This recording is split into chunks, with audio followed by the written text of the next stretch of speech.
Difficile de ne pas commencer avec un chiffre ce soir. 2025, c'est donc le nombre de décès qu'aurait causé la canicule de la semaine passée en France. C'est des données qui ont été publiées ce matin par Santé publique France.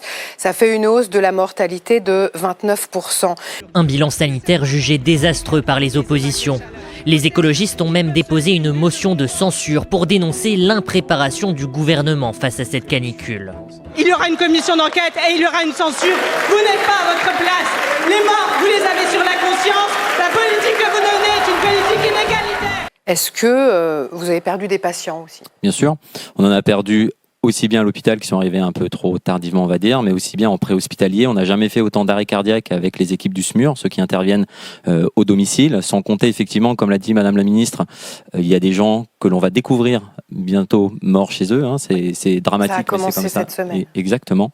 Et on a pu, malheureusement, dans les quartiers nord parisiens, mettre en évidence une vraie inégalité climatique avec des gens qui vivent dans des logements qui sont non ventilés, non ventilables, sous les toits, avec des gens qui n'ont pas les moyens de fuir la chaleur et se mettre au frais.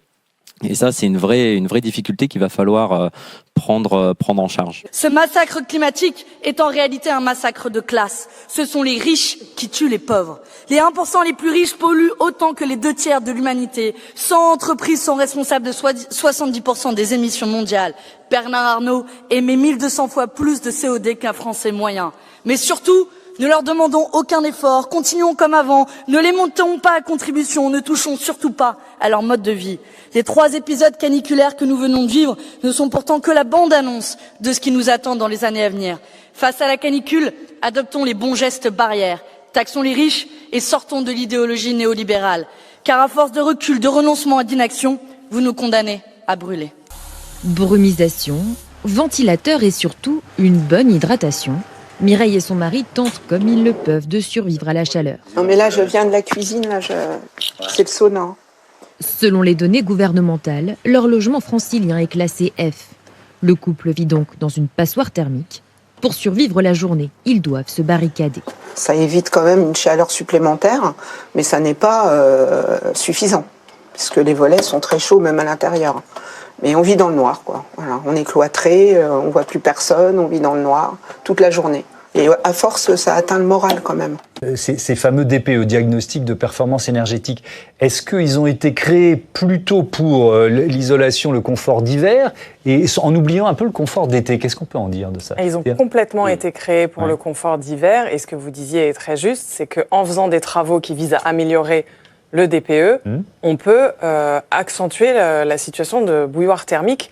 Ça veut dire que je peux avoir un classement, pardon d'interrompre. Vous pouvez être A et avoir une bouilloire thermique. Très concrètement, c'est même, on estime qu'il y a 30% des logements A qui sont des bouilloires thermiques. Donc qu'est-ce qu'on fait? On investit des dizaines de milliards d'euros, ça coûte des dizaines de milliards d'euros dans la rénovation énergétique des logements, de nos bâtiments publics, de nos écoles, de nos hôpitaux. On fait en sorte qu'on soit mieux préparé, qu'on ait une politique d'adaptation. Dans l'urgence, qu'est-ce que... Il y a aussi le fait qu'il y ait des vagues régulières de chaleur. Là, c'est la 3e vague, alors qu'on n'est que début juillet. Est-ce que ça vous préoccupe ?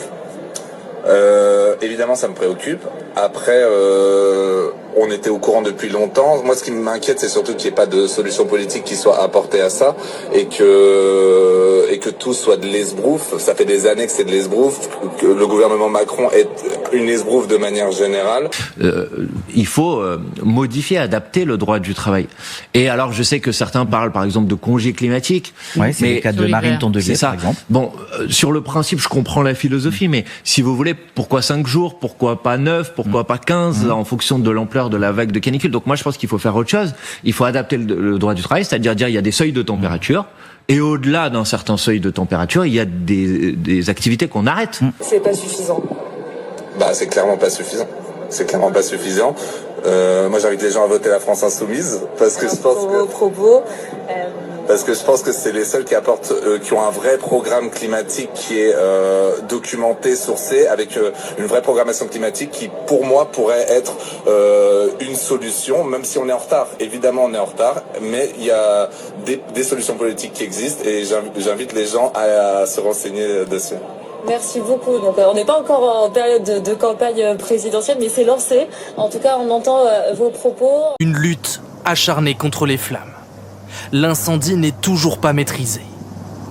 Dès l'aube ce matin, les largages ont repris Hélicoptères et bombardiers d'eau multiplient les rotations. Le feu n'est pas fixé. Il a parcouru à cette heure 4600 hectares. 750 pompiers, 200 véhicules terrestres et des dizaines de moyens aériens se succèdent depuis 48 heures pour venir à bout des flammes. Appart et maisons en surchauffe, milliers de morts, incendies massifs. Nos dirigeants successifs connaissaient ces risques depuis plus de 30 ans. Notre maison brûle. Nous détruisons les conditions mêmes de notre survie. Nous sommes au bord d'un point de rupture. Ce n'est pas l'avenir que nous voulons pour nos enfants. Alors, qu'ont-ils vraiment fait ? Et je crois que l'exemple le plus significatif, c'est par exemple ce fameux fonds vert qui avait été mis en place pour aider les collectivités locales à faire des travaux d'adaptation au changement climatique, en particulier dans nos établissements scolaires. Et ce fonds vert, il a été divisé par 4 sous les coups de butoir des divers gouvernements d'Emmanuel Macron. Et donc, à un moment, cette responsabilité politique, elle doit être soulignée. Et c'est l'objectif de cette motion de censure. Sur le climat, il n'y a pas de plan B, car il n'y a pas de planète B. Make our planet great again.